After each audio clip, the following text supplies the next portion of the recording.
MGC 5x5 feels far faster than expected, and far faster than its predecessors like the Valk 5 or Yushin Huanglong 5x5. It seems like it was designed to be an improvement on the Ultrawang GTSM, which does raise a question as to the fact that they're now separate companies, but anyway.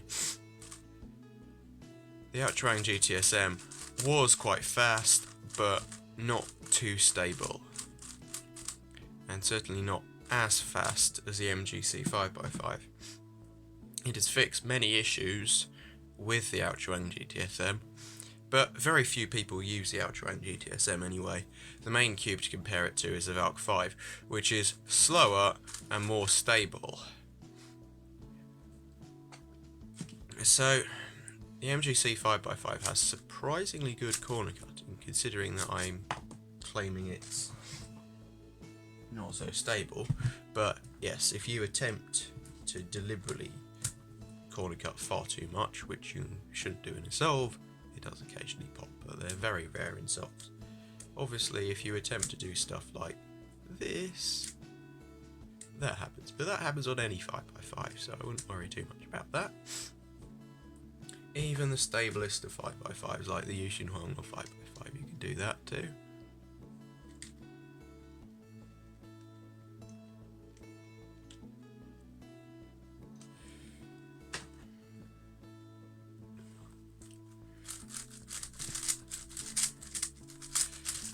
But the turning is quite smooth, just not quite as smooth as the Valk 5, I'd say.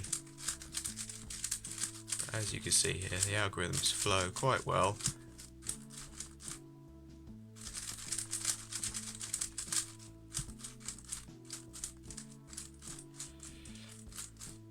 But one other thing worth comparing on, that I've failed to compare so far, is the price.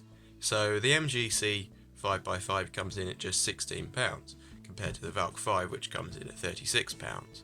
So the MGC 5x5 is much cheaper, and considering the fact that it competes with the Valk 5, it's probably a good buy actually. It's probably the best choice for most people. Some people will certainly prefer the Valk 5, but I suspect there will be some people who prefer this. I suspect that most of the fast cubers will keep using the Valk 5, just because it's a bit slower, a bit more stable, so it allows for more smooth and fluid turning. But I suspect newer cubers will actually, a lot of them will actually prefer the MGC 5x5, just because it's faster. And I should also point out that out of the box it's uncontrollably fast, and requires a bit of setup to get it to slow down a bit, although that may happen naturally as the loop dries out because of the factory lubricant.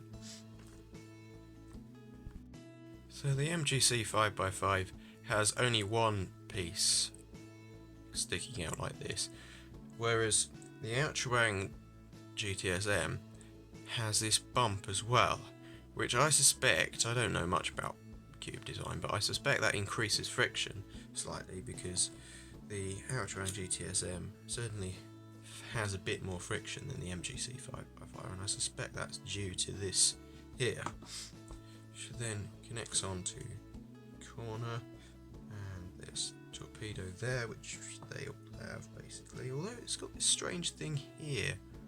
I don't know if you can see that bump there, which other cubes don't seem to have, so I don't know what that does, but it seems rather strange, especially considering it's only on that side. But then that links to that, and there's less friction on that. These pieces look quite different, I've noticed.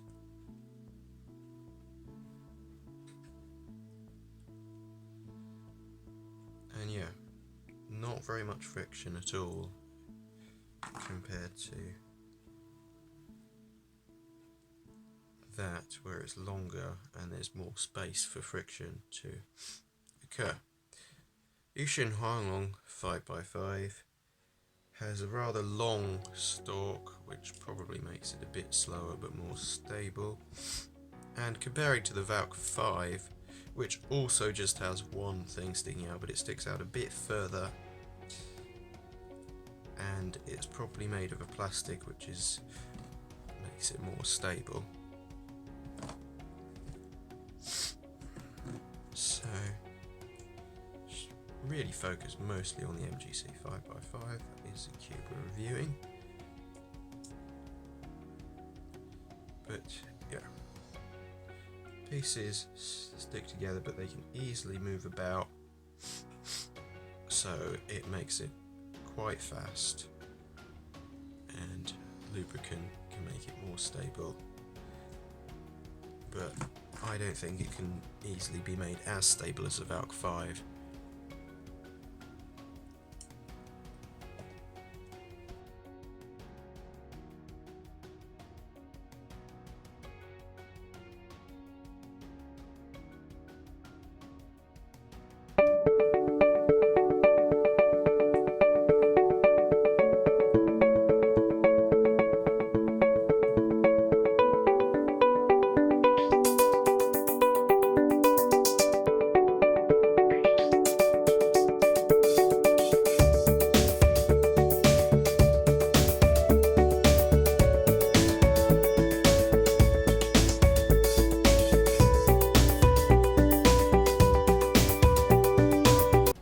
Do a solve on this. It's unlikely to be good because of the angle, but I'm going to try.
So yeah, as I said, pretty slow, but it's a horrible angle I've got to solve out in this